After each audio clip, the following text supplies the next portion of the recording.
Garden রিচের পর বাঘা যতীন বহুতল নির্মাণে এবার কড়া পদক্ষেপ কলকাতা পুরসভার। বিল্ডিং আইনে সংযোজন আনা হচ্ছে। সিসি ছাড়া কলকাতায় ফ্ল্যাট বিক্রি নয়। বিল্ডিং প্ল্যান অনুমোদনের সময়ে প্রমোটারকে দিতে হবে মুচলেখা।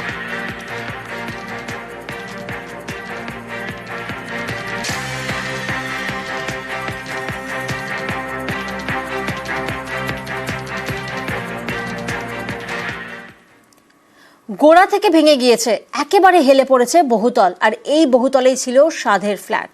সবই ভেঙে ফেলা হচ্ছে। হাতুড়ির ঘায়ে টুকরো টুকরো হয়ে যাচ্ছে স্বপ্ন।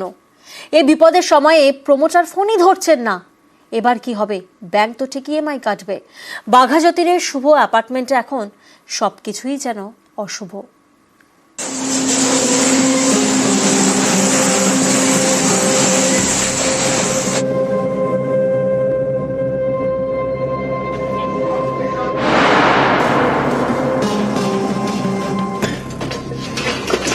বাঘা যতীনের বিদ্যাসাগর পল্লীর শুভ অ্যাপার্টমেন্ট।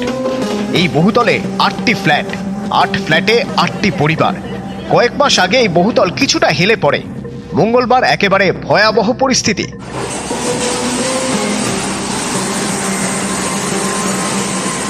প্লাস্টারগুলো পড়ে যায় নিচতলার ফার্স্ট পোর্শনের। তারপরে দেখলাম হট করে একটা বড় সড়ো ক্র্যাক ধরে, হুড়মুড় করে। তখন অলরেডি ও এই যেভাবে এগোচ্ছে ওইভাবে ও এগিয়ে আসছে বাড়িটা পুরো একেবারে।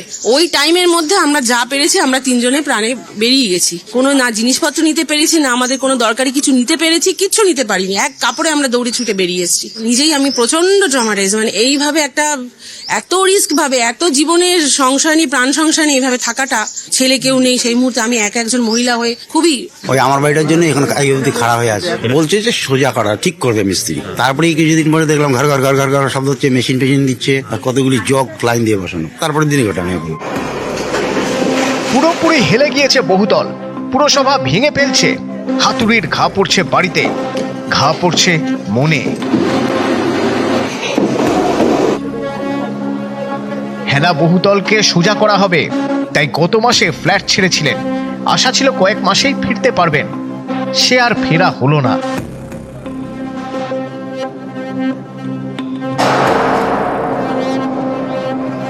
$22 লাখ টাকা লোন নিয়ে এই বহুতলে ফ্ল্যাট কেনেন সুরজিৎ সাহা। ইএমআই চলছে, কিন্তু ফ্ল্যাটটাই আর রইল না। এবার কি যে হবে? উত্তর দিতে পারতেন প্রমোটার, কিন্তু তার তো দেখাই নেই। বসে যাচ্ছিল, সেটা নিয়ে আমরা খুব ওরিড ছিলাম। প্রমোটারকে জানাই, ওনার ইঞ্জিনিয়ারও আসে। কথাবার্তা অলমোস্ট 6 মান্থস আগে। উনিই বলেছিল খরচাপাতি দেবে, লাইফ টাইম গ্যারেন্টেড। আমার ভেতরে অক্সিজেন সিলিন্ডারও রয়েছে, ইভেন মেডিসিনও রয়েছে, সবকিছুই রয়েছে ভেতরে। অনেক কষ্ট করে টাকা জোগাড় করে একটা ফ্ল্যাট, একটু গুছিয়ে একটু ভালো করে থাকার জন্য একটা নিজের ঠিকানা, বহুদিনের স্বপ্ন পূরণ, সব ভেঙে চুরমার।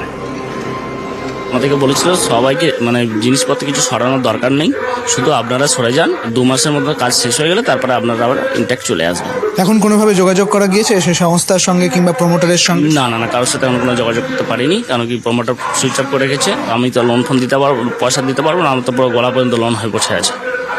আমার তো কিছু বাড়ি ভাড়া দিয়ে যেতে পারবো না, করার নেই।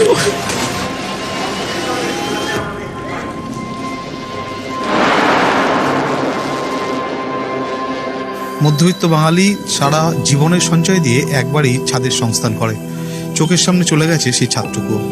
মানুষগুলো আগামীকাল কোথায় থাকবেন, কোথায় দিন গুজরাবেন, রাত গুজরাবেন, এখনো সেটা ভরা অনিশ্চয়তায়। কিছু মানে বলার কোনো ভাষা নেই। কি হবে আমি নিজেও জানি না।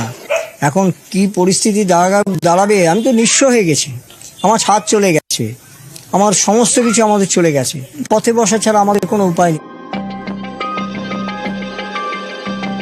নিজের একটা ফ্ল্যাট, অনেকের জীবনে এটা একটা বড় পাওয়া। সেই ফ্ল্যাটই ভেঙে ফেলা হচ্ছে, ভাঙা হচ্ছে বহুতল, ভাঙছে মন। নিউজ 18 বাংলা।